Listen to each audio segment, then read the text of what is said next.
tell us your name, please? My name is Vanessa Nelson. And where you're from? I'm from Florida, the United States. Yeah. How long have you been teaching Emory or teaching a language in Emory? I've been teaching a language at Emory for 5 years. This is my 6th year, and I teach one class every semester until now. I teach 2 now. I taught at University of Kentucky 2 years before. Language also. I was born in Florida where they speak a lot of Spanish, but we really did not learn Spanish in elementary school. We learned a couple songs. They repeated every year. I moved to Kentucky. Kentucky's a big difference compared to Florida, so I went to Spain to study abroad my junior year of high school. I came back, I stayed in state for the university, and I went abroad again. So that's my personal experience, but apart from working with students who are learning Spanish, I also work with ESL students in academic communities, which usually means speakers of non-Latino languages, but also in immigrant communities. I've done nonprofit work in English for native Hispanic speakers.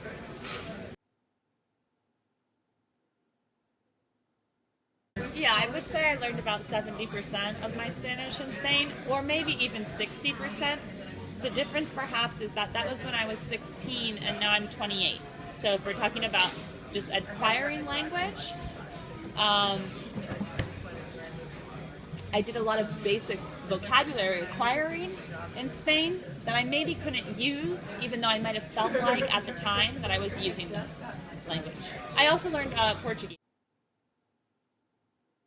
So I actually started in the elementary school, is what I had mentioned, but I don't think that prepared me. I think we just learned a couple songs. It was very irregular. We didn't always show up at the class. The teacher didn't always come. And then the semester before I went to Spain, I dedicated a lot of time and energy to my Spanish class, but I still remember not knowing basic verbs, very basic components of language, when leaving to study abroad at 16.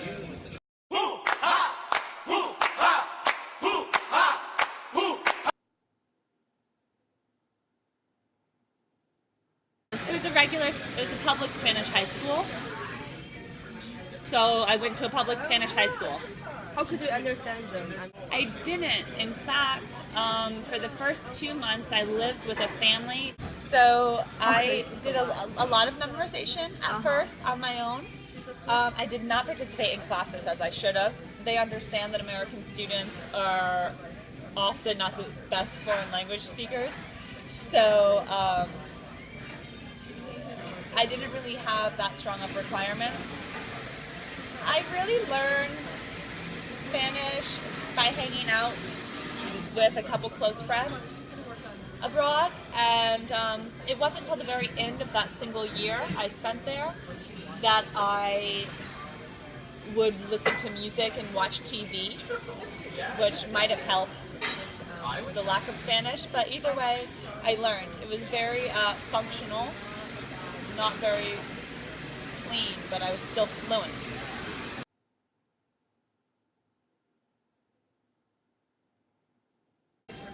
Well, with Spanish, they say that there's about a 200 plus input hour ratio that you have to absorb the language before you can start using it. So also, I don't know if you guys are aware of this or you want to talk about this, but when they graph the languages, Spanish has a big peak at the beginning about all the vocabulary and verb conjugations you have to learn, and then things change.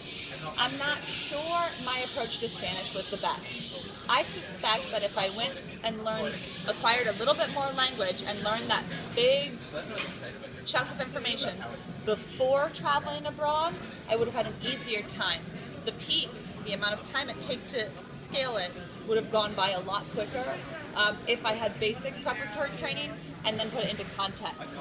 Instead, I learned fluency, which is nice because that's the teaching methodology of today. We want to be able to talk. We don't want to be able to write formal Spanish because they have people like me now who do that, who have PhDs, masters in language.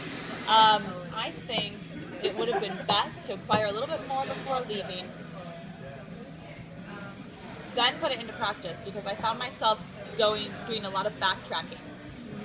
Learning at the time meant I never knew masculine and feminine gender of nouns. That's something that doesn't happen in English.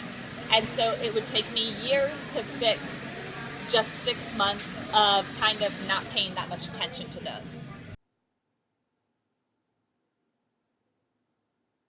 So, well, for one thing, I'm someone who doesn't have a very good study schedule like many of the students at Emory do. So for one thing is that wouldn't have been maybe exactly right for me. If you told me you're going to learn Spanish on your own, then go abroad, I would probably say no, don't have the patience for that. Not interested in Spanish. I'm a very interactive learner. I'm not a very auto learner. I'm very visual and interactive. And so learning a language wasn't really the easiest, best thing for me to begin with, since I'm so visual. I don't have that great of an ear. But interacting was. I can do anything when I was interacting. And so that's why it was right for me. Now my students, the biggest problem I have with them with Spanish, I can tell you 3. They want answers. Sorry guys. They want answers and information. They want me to explain structures and unknown things that they don't need to know. What they need is a greater level of comfort with uncertainty in order to be able to employ the language and then build on it. They're asking for block 6 when we're at block 1. So that's one issue. The other issue is the desire to approach Spanish as a second language rather than as any language. So oftentimes people find differences and they're saying, tell us the grammar, tell us the grammar. I don't have to tell you the grammar in Spanish. The grammar is the same as in English. You know the grammar. Identify it in English and then treat Spanish like your regular language. And you might start to, I don't know. The other thing is translating. I guess my third point would be they want to go back and forth and translate things exactly, but they want the grammar work to be done only on the Spanish side, not on the English side, when I think it would be more functional to invert that.